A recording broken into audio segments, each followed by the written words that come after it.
semuanya. Jadi sebelum kita mulai renungan pada pagi hari ini, alangkah baiknya mari kita bersatu dalam doa. Bapa, kami bersyukur Bapa pada pagi hari ini kami bisa bangun dengan badan yang sehat, dan sebelum melakukan kegiatan izinkan kami mendengarkan sedikit dari firman-Mu. Kiranya Kau berkati supaya firman ini dapat menjadi berkat bagi kami dan bisa kami pahami ya Tuhan. Kami bersyukur Tuhan, doa ini kami serahkan ke dalam nama-Mu, dalam nama Tuhan Yesus Kristus. Haleluya. Amin. Jadi renungan pada pagi hari ini diambil dari Yohanes 10 ayat yang ke-42. Yaitu berbunyi, dan banyak orang di situ percaya kepadanya. Oke. Jadi pernah nggak sih kalian ngalamin gitu, di saat kalian udah doa serius, tapi nilai ujian kalian tuh masih kayak jelek atau biasa-biasa saja gitu. Terus kalian udah berusaha jadi orang baik, tapi masih gitu dijahatin sama orang gitu. Dan kalian udah pelayanan, udah aktif di gereja, tapi hidup kalian masih rasa berat gitu. Dan kalian mikir dalam hati kalian, mulai bertanya gitu sama Tuhan. Ya Tuhan, kenapa sih hidupku kayak gini-gini aja gitu? Dan tanpa kalian sadari, kita itu sebenarnya mirip gitu sama orang Yahudi. Jadi mereka itu kayak melihat Yesus, tapi tidak sepenuhnya percaya atau tidak atau ragu gitu sama ajarannya. Dan pada hari ini saya akan membawakan sebuah cerita gitu.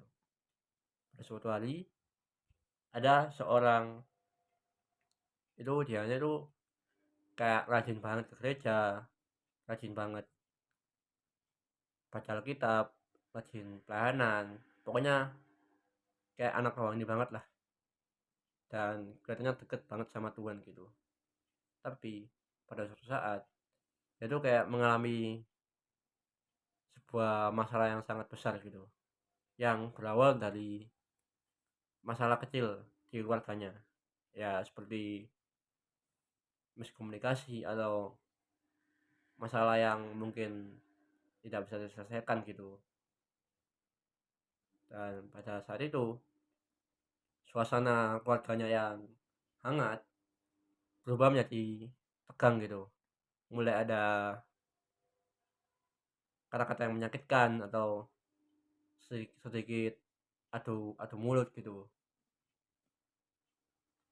Dan pada saat itu dia tuh kayak mulai kecewa gitu. Dan rumah yang seharusnya menjadi tempat yang hangat baginya itu menjadi tempat yang membuat hatinya tuh merasa capek gitu. Dan saat itu ya dia mulai kecewa, dia mempertanyakan gitu sama Tuhan, ya Tuhan, aku kan sudah berusaha hidup dengan baik, aku sudah berusaha patuh atau hidup sesuai dengan firman-Mu gitu, tapi keluarga aku kok seperti ini sih. Nah, jadi kalian bayangkan gak sih, dia yang awalnya kuat, di luar kuat, tapi di dalam yang itu sangat lelah banget lah pokoknya. Itu kayak mirip gitu sama kita. Kita sudah berusaha hidup dengan baik, hidup sesuai dengan kehendak Tuhan, tapi hidup itu tidak sesuai apa yang kita harapkan gitu. Dan ceritanya berlanjut gitu, tidak sampai di situ. Terus dia kayak mulai ada orang yang menguatkan dia, terus dia ada orang yang memberi nasihat kepada dia, yaitu awalnya sakit, tapi pasti Tuhan punya rencana. Nah, dari situ ia sadar gitu bahwa percaya itu bukan hanya hasil yang cepat gitu, tapi soal tetap percaya walaupun hasilnya itu belum ada atau belum kelihatan gitu. Nah, dari situlah ia mulai pulih kembali, dia mulai bisa mengampuni, dan keluarganya tadi menjadi harmonis kembali. Dan dari situ kita belajar bahwa Tuhan itu kayak bukan alat untuk semua keinginan kita itu biar terkabul, tapi Tuhan itu bekerja gitu dalam hidup kita. Tuhan itu akan kayak bekerja diam-diam gitu. Jadi saat kita tidak tahu, saat kita merasa dalam titik rendah, Tuhan itu bekerja di situ. Dan saat kita menoleh ke belakang, kita tahu bahwa Tuhan itu tidak akan meninggalkan kita. Oke, jadi pertanyaannya, saat kita sedang terpuruk atau saat kita sedang tidak baik-baik saja, apakah kita akan tetap terus percaya pada Tuhan? Karena Tuhan tidak meninggalkan kita.